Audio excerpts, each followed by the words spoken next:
welcome to Rebel Fantasy Football. I'm your host, Jacob Stuckey. I hope you guys are doing well. Week 9 was nuts. Justin Fields going off for 180 yards rush on the ground. Joe Mixon with 5 touchdowns. I'm sure if you guys played against any of those guys this week, you know what I'm talking about. You're feeling the pain. And that's just the way it goes. There's going to be crazy performances. And then there's also going to be dead performances. So, we're getting into week 10 of the NFL season, which is pretty crazy. That means that there's only 5 more weeks until fantasy playoffs. So we're in the home stretch. So if you're kind of on the brink of making playoffs, this is where you got to really dial in and pay attention. I know for me personally, in my main league, I'm in 7th place. I'm 4-5. So I'm trying to put in the work to make sure that I can make playoffs. So that's what this show's about. That's what we're gonna be getting into. So first off, we got injury news.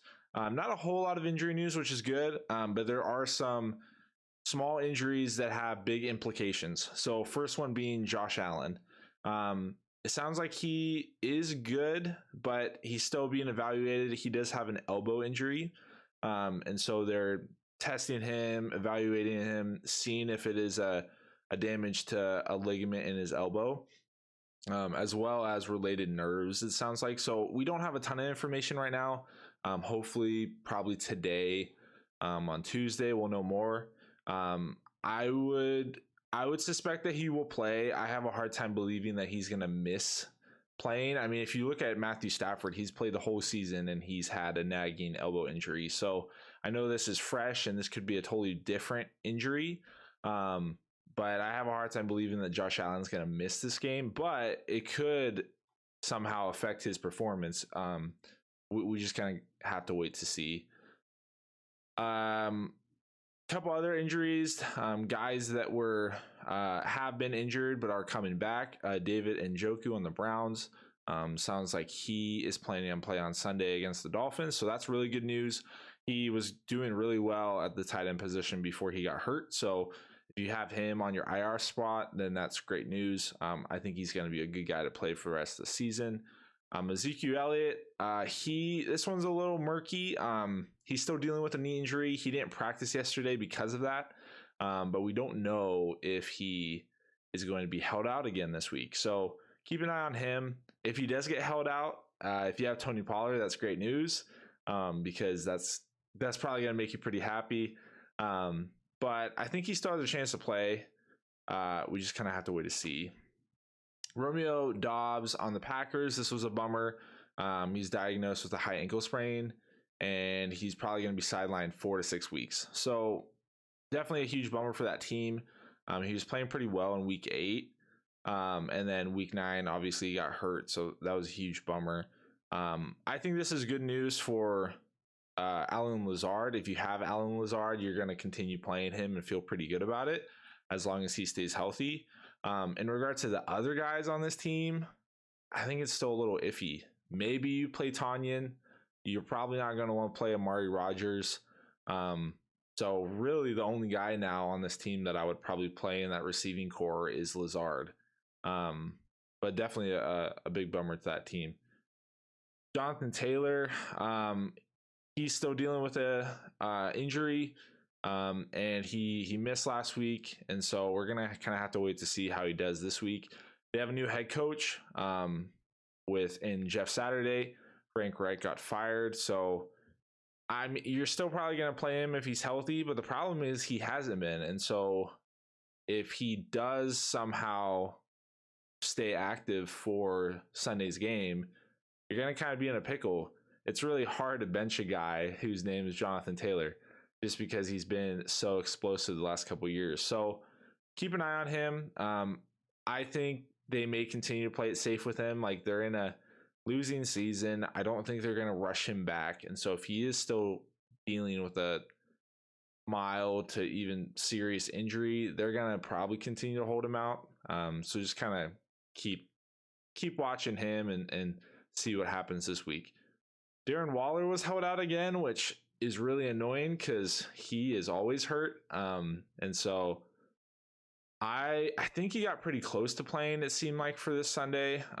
So I would suspect that he'll be a go for week 10, but it's so hard to know with this guy. He's another guy that he's a superstar, and so you want to hold him out, you want to keep him healthy, you don't want to risk him re-injuring anything or making anything worse. And so another guy to keep an eye on. In a similar situation, Keenan Allen, who the mild hamstring injury turned to the whole season. So he is continuing to miss games. Sounds like he re-injured it before the bye a couple weeks ago. And so I would like to say he has a good shot at playing, but honestly, at this point, I don't know. I don't know what they're going to do. I'm surprised they just haven't put him on IR yet. So if you have Keenan Allen, definitely a bummer. You're going to kind of have to just play it day by day with him because we don't know when he's going to come back. Jarvis Landry, it sounded like he was getting pretty close to playing on Sunday, but they did hold him out with that ankle injury. So I would hope that he's able to go for week 10. But yeah, he's another guy you got to keep an eye on. I'm not fully sure when he will return, but I would suspect pretty soon. They definitely need him. They need that help in the receiving core. So if he's available in your league, I wouldn't mind picking him up and just holding him because I think when he does come back, I think he will be relevant for sure. So keep an eye on him. Elijah Mitchell on the 49ers, he is designated to return from IR soon.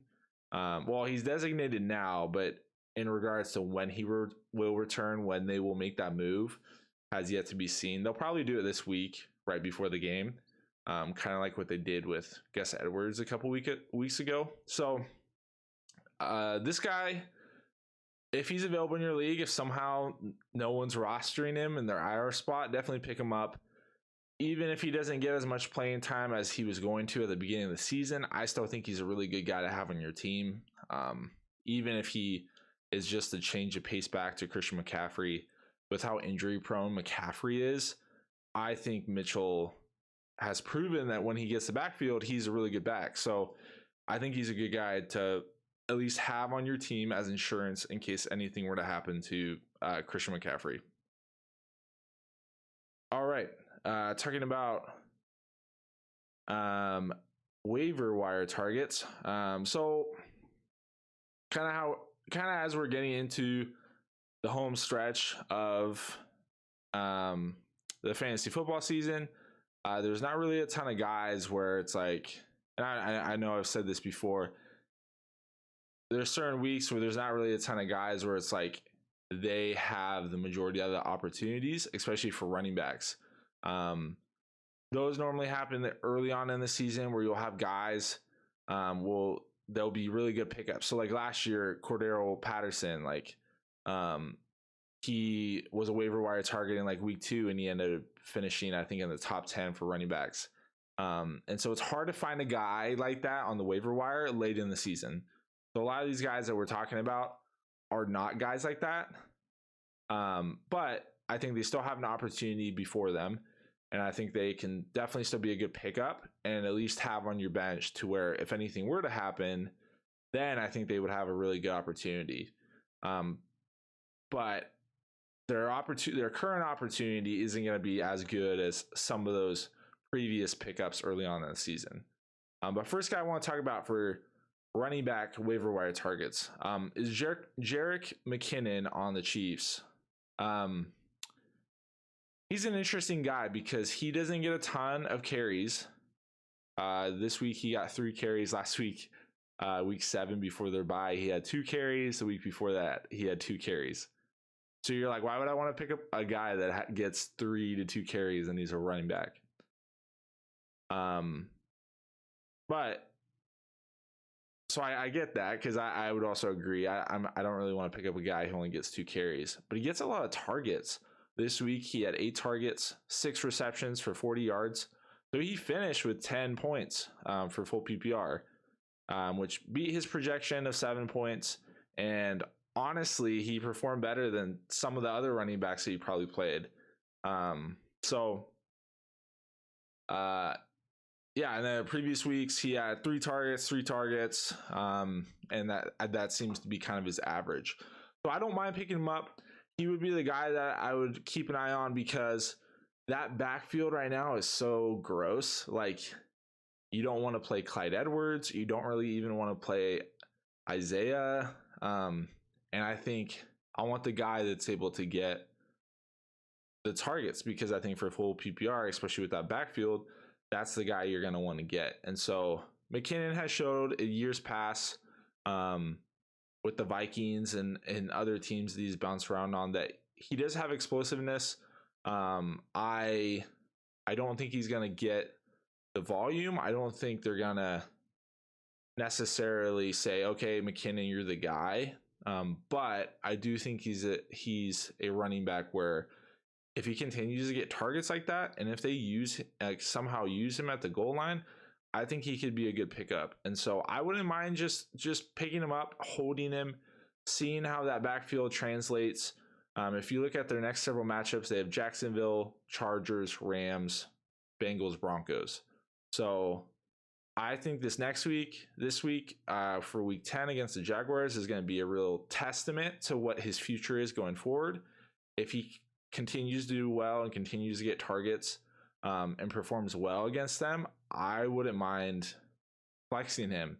And honestly, if you're struggling this week, if you have a lot of buys coming up and you just need a guy to play, I probably would flex him if you need him, just because he has that receiving potential and he has that full PPR upside. And so, especially if you're doing a dart throw at the running back position, you need a guy with PPR upside, and he's the guy that I would take a risk on. I'm not playing him if I don't have to. Like, if you have other guys, I would play them over him, but I would be willing to pick him up and rostering him on my team and seeing how he does the next couple of weeks. Next target is Chase Edmonds. He is now on the Broncos, so he's not a Dolphin anymore. He has not played a game yet with the Broncos. And honestly, I think this could be interesting. Mainly because the Broncos are struggling at the running back position. They have Latavius Murray and Melvin Gordon. Both of those guys have been struggling. The head coach doesn't know who to start. He says it's Melvin Gordon, and then it ends up being Latavius. And so they're just in a really muddied backfield. I think Chase Edmonds is a good back. I think he's shown with the Cardinals, and then I think he's shown a little bit with the Dolphins, but I don't think he's played as well as he did with the Cardinals.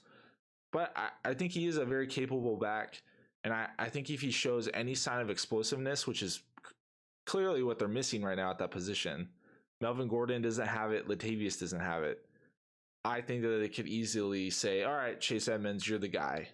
Because they need a guy, and they don't really have that right now. And so I would be looking to pick him up. He's currently rostered in 48% of leagues, so he could be available in yours. And I wouldn't mind having him on my team, seeing how he kind of fits in with the rest of the guys and seeing if he's able to break away from them.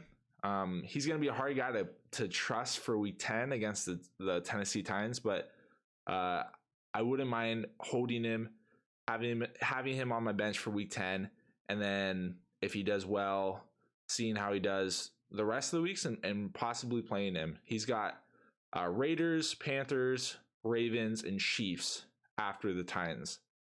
And those aren't bad matchups. Like, I wouldn't mind playing him against the Raiders or the Panthers. And so if he's able to break away this week in week 10, you're going to be glad that you had him already, because if he does somehow does really well for week 10, then he's not going to be available. And he may not be available in your leagues, but it's worth checking, because someone could have dropped him thinking, oh man, he's going to a team where they already have two other running backs. And that's true, but we don't know what that opportunity is going to look like for each of those players. It could totally change to being Chase Edmonds and then these other guys. We just kind of have to see. So those are the two guys that I think could have some real opportunities in the coming weeks. I think they can be playable. I would possibly play McKinnon this week if you really need him. I would probably try not to play Chase Edmonds. But both of those guys I would roster with the hopes that they will have an opportunity coming soon. These next couple guys I'm going to list are guys that need an injury to happen to the starter in order for them to get the main bulk of carries. And that first guy being James Cook. James Cook, he is currently operating as the backup running back to Devin Singletary on the Bills, which is interesting because the Bills just traded for Nyheim Hines from the Colts, and everyone was like, oh, Hines is now going to be the backup. And it could be a possibility because Hines, I think, is probably still getting adjusted to the team and the playbook. But I think James Cook still offers a lot of upside, more than what Hines can offer. And so I think James Cook will retain that backup running back role, which is why I think he's a good handcuff and a good guy to have on your team. If anything were to happen to Devin Singletary, or if Devin Singletary just struggles, I think James Cook could get a really good opportunity. He gets a good amount of targets, and I think that's a really good upside for him. And so if anything were to happen to that backfield situation, I think James Cook could definitely be a really good guy to have. But he's an ad where you're picking him up knowing, okay, I'm not going to be able to play him unless something happens, unless a big injury situation happens, or if the starter doesn't play well. And so those are guys that if you have the roster space, I would definitely pick them up. But if you don't, you're probably not going to prioritize a guy like that because you need to pick up a guy that can play soon. And so I totally get that. But if you have the roster space, I would look to pick him up. He is currently only rostered in 28% of sleeper leagues. Next guy that's very similar to him is Jaylen Warren. I've talked about him before. I do like him a lot as a player. I think he's a really good player. But he's kind of right now, he's only really playing in garbage time. Najee Harris is still the guy, obviously. Najee's a really good player. He's just been struggling. I feel like his foot injury is still bothering him. He's saying that it isn't. But if it somehow proves to continue, or if it somehow proves that it is bothering him, or if he has another injury, I think Jaylen Warren can definitely step up in that position. So if anything were to happen to Najee, I think Jaylen Warren is going to be a really good guy to have. It's just, that's a big what if, right? That's a huge man. Like, I don't know if this is going to happen, but I think he's a guy that's worth taking a shot on and just holding him for a little bit and seeing, okay, if something like that does happen, he's going to be a huge waiver wire pickup, and you would already have him, which is why we do these. This is why I do this segment, because it's like I'm trying to help you guys get ahead, where if anything were to happen, you already have these guys and you don't have to worry about fighting for him from the waiver wire. He's only rostered in 12% of leagues, so he's probably available in your league right now. You probably can just pick him up for free and hold him a couple weeks. Obviously, if you have the bench space. But if you don't, I totally get that. All right. Wide receiver waiver wire targets. These guys are a little better. I feel better about at least playing them. I think if you need a guy for a bye week, I think you can play any of these guys I'm going to mention. First guy being Wan'Dale Robinson on the Giants. I still like Wan'Dale. I know his last game against the Seahawks, he did not have a good game. He only had 2 receptions for 5 yards. 2 receptions for 15 yards. So he had 3.5 points. That's not great. That's not what you want to see. But that whole team struggled against the Seahawks. That was a big defensive game. The weeks before that, he had 8 targets for 6 receptions for 50 yards. That's 11 points. And then the week before, he had 3 receptions, 37 yards, and a touchdown.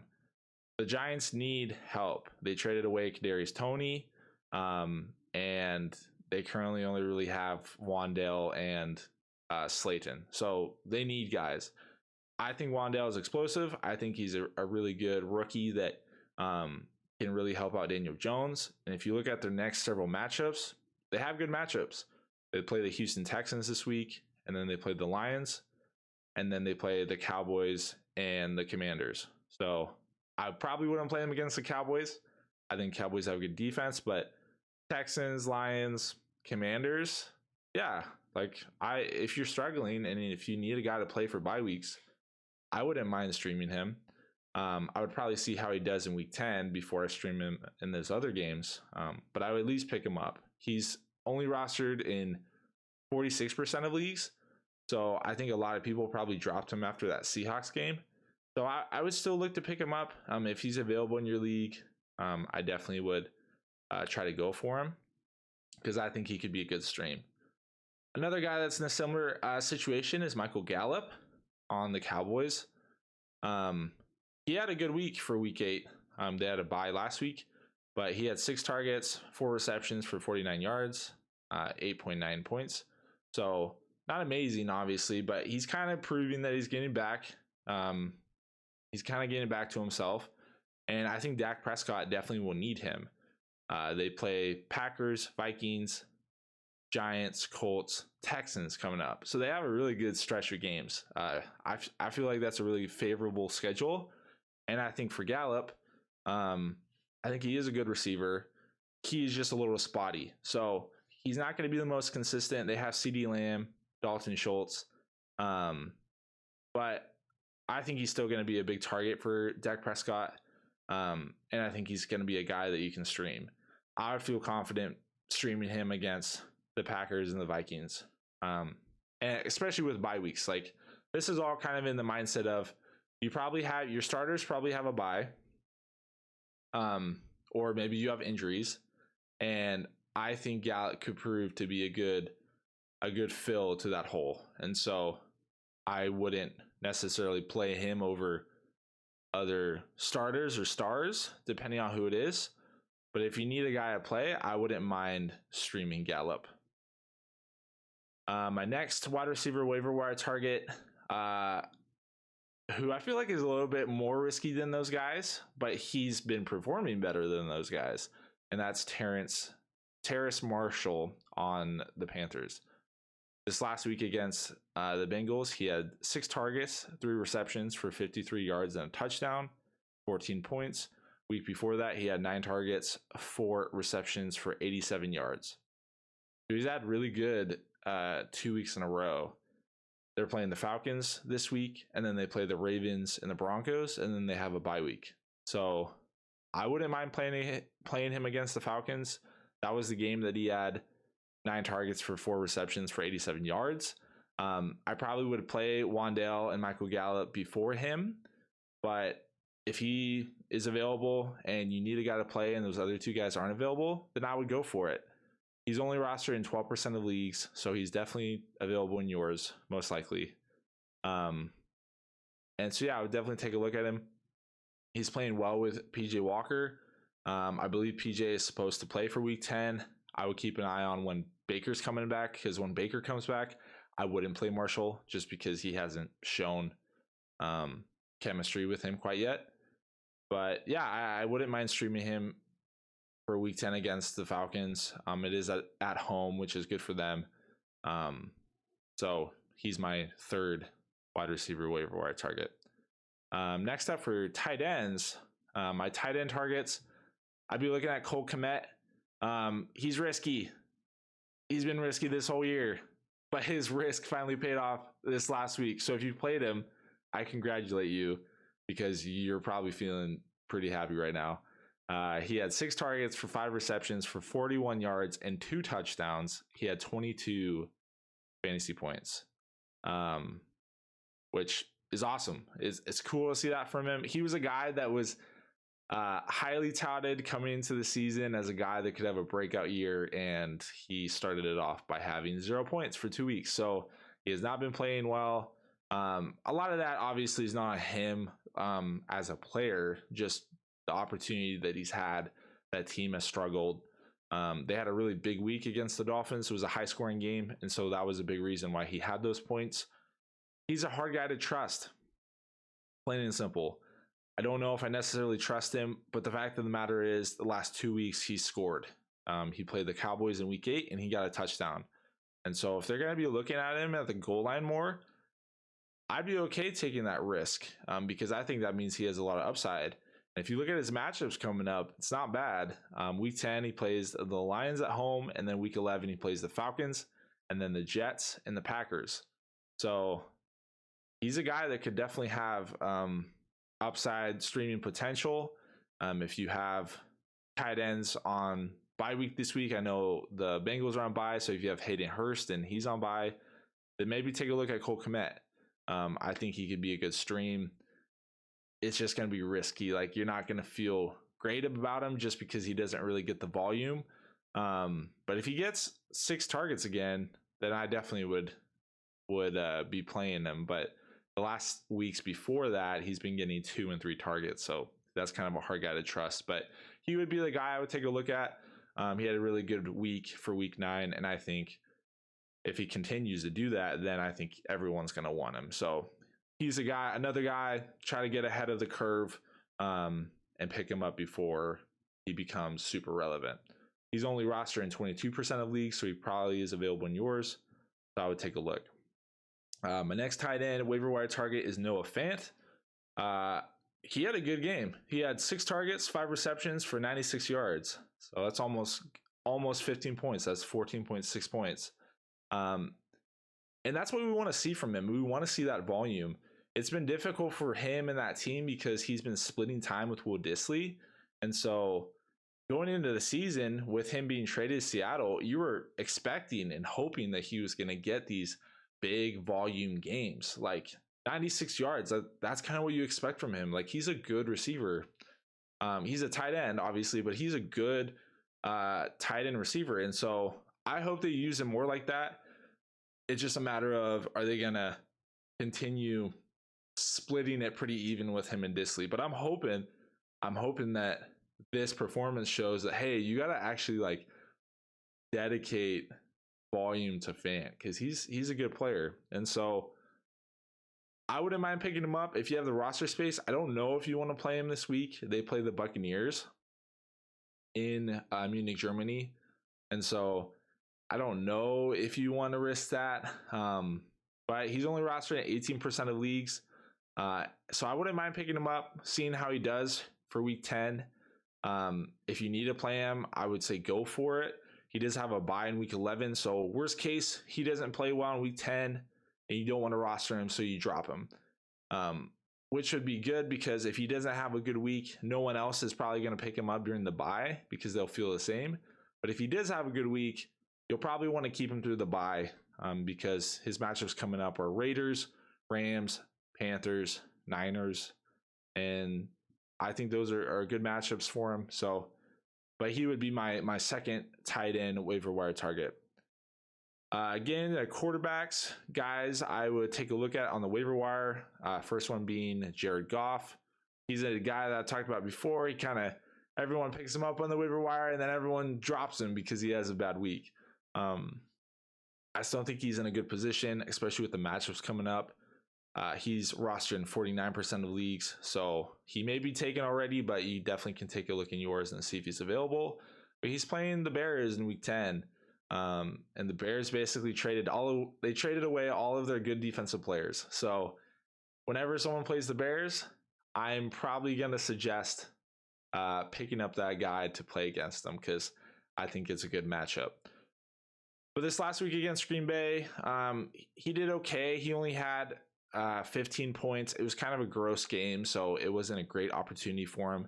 But the week before that, against Miami, he did have 23 points. And so, yeah, he's a guy that I wouldn't mind streaming this week.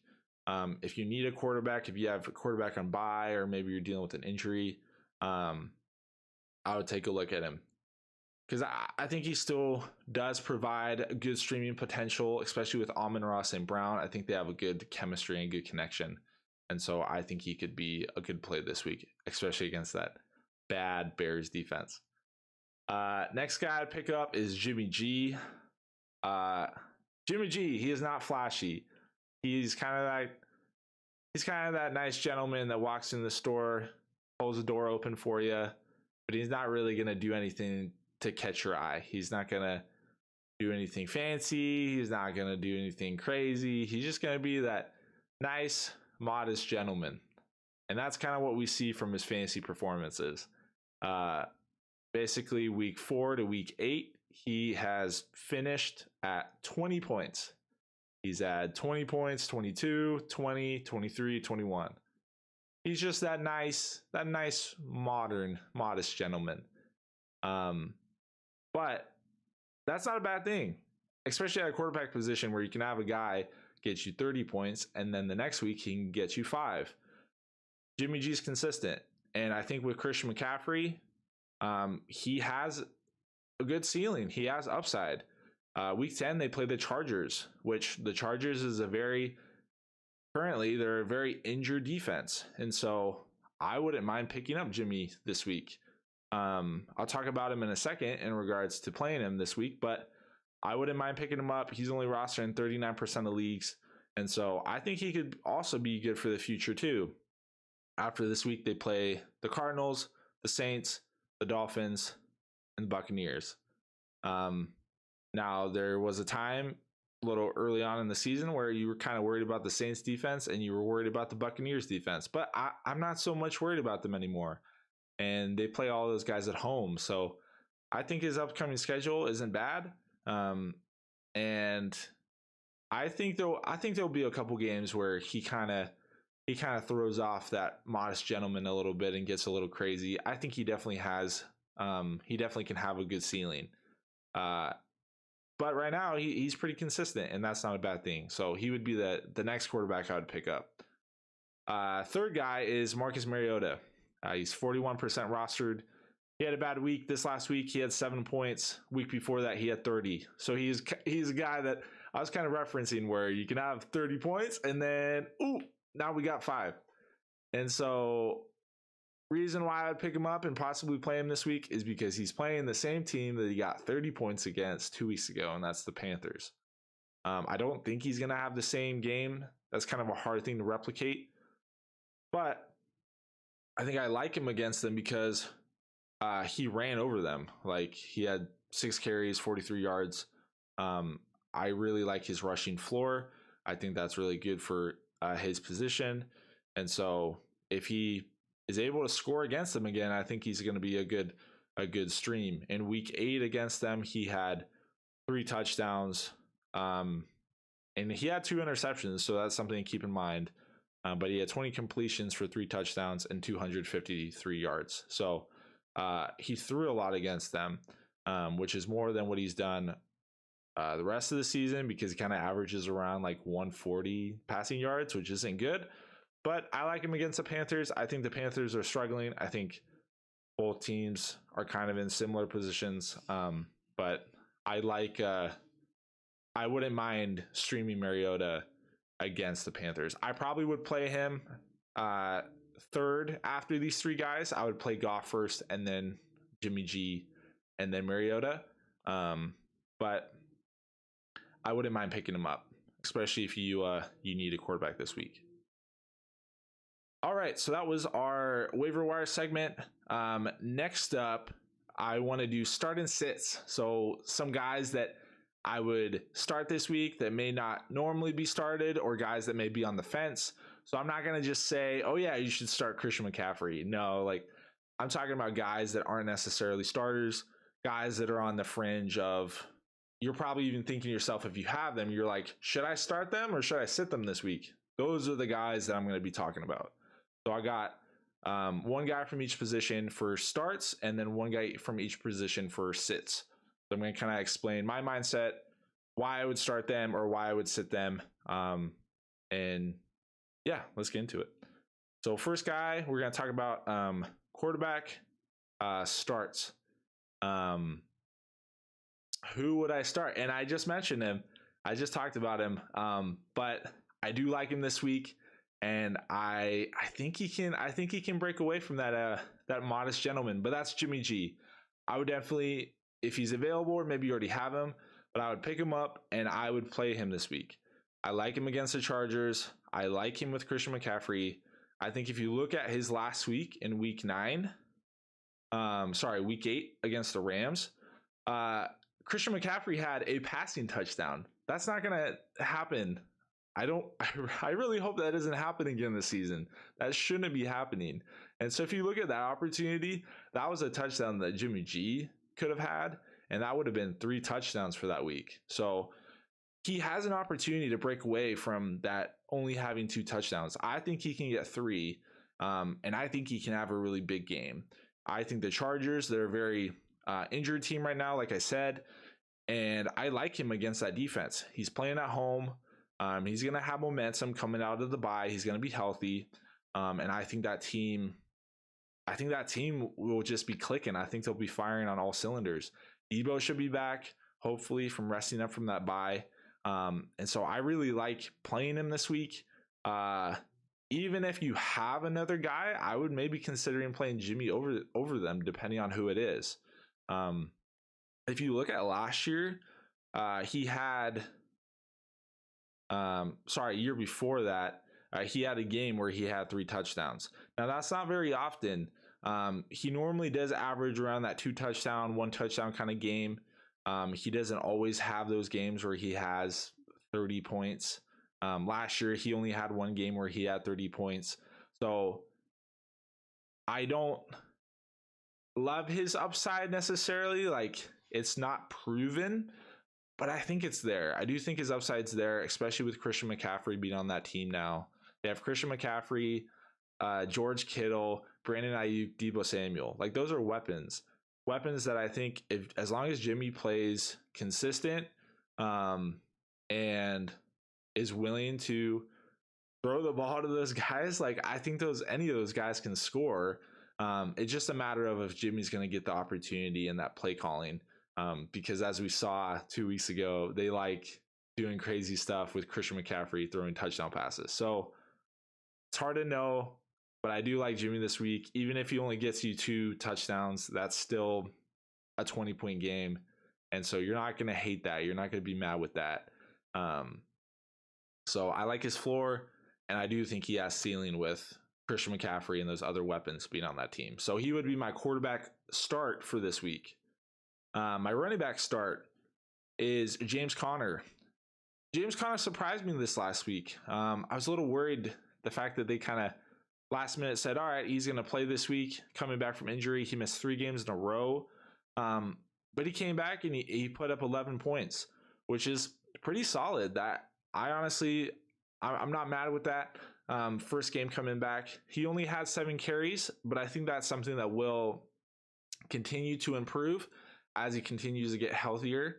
But he had 5 targets for 5 receptions for 19 yards. So right there, that's 7 fantasy points. So the fact that he gets a lot of targets, I think, is huge. You look at the start of the season, he had 6 targets week 1, 4 targets week 2, then he had 5, and then he had 3. So I like him a lot for full PPR. He doesn't have the ceiling that he used to have, that he had last year with his scoring ceiling. But I do like him for this week. They're playing the Rams in LA. I think they're going to use him a lot. This is kind of a team that's struggling. I think Kyler Murray's struggling a little bit, and I think he's going to be using James Conner more for dump-off passes, as well as James Conner will continue to get more rushing opportunities as he gets healthier. So, but I like him this week. I would play him. If you have him on your team, I think you're probably going to have to play him regardless. But I like starting him this week. My wide receiver start is Gabe Davis. Now, this is a guy that you're probably considering sitting. This week he had 6 points. Last week he had 6 points. So he gets in these rhythms where he averages 6 points, and then he'll have a game where he goes off for 44 points, like we saw in week 5. I like him this weekend against the Vikings. I think Josh Allen is going to need to use him. I hope this game is a shootout, but with how good the Bills defense is, it's really hard to know. But I like the opportunity that he has in front of him. If you look at kind of the last several weeks, he gets a good amount of targets. This week he got 5. Last week 8, he got 7. And then the weeks before that, he got 6 and 6. So he gets a good amount of volume. He just hasn't really been converting those into completions. He only completed two receptions in this week for week 9, and then last week he had 2 out of 7. So he hasn't really been completing a ton, but he goes for big plays, and so I like his upside for this week. I think the Vikings secondary is good, but I think it's beatable, and I think Josh Allen and Gabe Davis can definitely beat it. And so I like Gabe Davis to break out against the Vikings. Now that's a kind of a risky call. That's something that definitely could not pay off, but I really like his upside. So if I have him on my team, I would be willing to take a risk and take a chance on his upside over someone else who maybe has like a little bit higher floor. Like maybe you have a guy that averages 12 points and you're like, man, should I play him over Gabe Davis? Because Gabe Davis has been getting me 6 points. I would not. I would play Gabe Davis because he has the chance to get you 40 points. He may get you 6 points, but the fact that he has a chance to give you 40 points, I would play that over a guy that will get you 12 points, but his ceiling may only be like 14 points. So I hope that makes sense. That's my philosophy with wide receivers is I like those guys with high ceilings. Even if their floor is a little lower than another guy you can play, I like taking that risk. I like taking that chance because I think that's when your team is really dangerous. Because when it hits, and if you have a couple other guys that hit on your team, that's when your team is unbeatable. Now, obviously, it's fantasy football, so anything can happen. That's a really hard thing to replicate week in and week out. But it's just something that you kind of got to take a chance on and hope it happens and see how it goes. But he's my wide receiver start for this week. My tight end start is Dalton Schultz. I think he proved in week 8 that he's healthy enough to be a good producer right now at that tight end position. He had 7 targets for 6 receptions for 74 yards. And he had like several weeks where people were dropping him. People were unsure about what was going on with his knee. And he was a highly touted player at that position coming into this year. A lot of people had him at their 5th best tight end at that spot. And so if you have him on your team, you may still feel a little iffy about him, but I would start him with confidence this week. They're playing against the Packers, and I really like him against that defense. I think with Dak Prescott being back, I think Dak trusts Dalton Schultz, and I think their chemistry will definitely prove going forward. They have Packers this week, and then they have Vikings and Giants. So I like their matchups, but especially for this week, I really like playing him. And so if you have him, I would start him. I would probably even just roster him. Like I probably wouldn't feel the need to have another tight end on my team if I have Dalton Schultz. So I would definitely play him this week, and I would probably play him going forward as well. But he is my tight end start. So those are my starts. Those are the guys I would play. And then the guys I would sit. Let's get into it. First guy, quarterback. The quarterback I would sit, which pains me to say it, but I would sit Kirk Cousins. If you're able to. The reason why I say if you're able to is because I currently roster Kirk Cousins. He's my quarterback in my main league. He's the guy that I played every week, except for his bye week. And I'm in the position where I'm like, man, what do I do? Do I bench Kirk Cousins? Or do I take the risk against Buffalo? The reason why I would sit Kirk Cousins, if you're able to, and this is probably something that's easy for you guys to figure out as well. I probably don't need to explain it, but they're playing against the Buffalo Bills. I like Kirk Cousins. I really like that Vikings team. I think they're going to be a contender. Like I honestly think they're a contender. I thought so before the season started, and I think now with TJ Hawkinson, I think that makes them really dangerous. I think the reason why I don't love playing Kirk specifically for fantasy football against the Bills, even though I think they can win that game regardless, I don't love him against the Bills because his floor, he's had a good floor, but he hasn't had a great ceiling. And so you're playing a guy kind of like Jimmy G. You're playing a guy where he has a really good floor, his ceiling hasn't been great, and you're playing him against one of the best defenses in the league. So to me, that means that, okay, his ceiling is kind of taken away and his floor is probably going to be a little bit lower. So currently he's kind of in that low 20s, mid 20s averaging. He had 20 points this last week. Week before that, he had 27, which was his highest of the season. And then the weeks before that, he had 20 and 24. So you're playing a guy against the Bills where his ceiling isn't really 30 points. It's more like 27 right now. And his floor is around 20 points. I would expect his floor to get under 20 points. Sorry, I would expect his finish against the Bills to go under 20 points because of how good a defense they are. If you look at week 2 when they played the Philadelphia Eagles, he finished with 10 points. And he struggled. Like he struggled that week. And so I think that you want to play him only if you have to. And that's kind of where I'm at for my team. I'm trying to figure out, man, do I play him? But I think if you have the bench space, I would play somebody else this week, and I would sit Kirk Cousins. For me, I have 5 bench spots on my team. And so I don't know if I have the room to roster another quarterback. But if I do, I'm going to try to evaluate that. If I do, I'm probably going to play someone else. I probably would play Jimmy G over Kirk Cousins this week. So I think they can still win that game, but I think it's going to be a more Dalvin Cook kind of game than Kirk Cousins throwing for 3 touchdowns. But that's just kind of how I see the game playing out. I could be wrong, but that's just kind of what I'm feeling for that. My running back sit of the week is David Montgomery. This is really hard to say to sit David Montgomery because he's playing against the Detroit Lions for week 10. But man, he's been struggling, especially with Justin Fields getting 180 yards, rushing yards. Even though David Montgomery has been getting like 14 to 15 carries a game, that's pretty mind-blowing. He had 14 carries for week 9, but he only had 36 yards.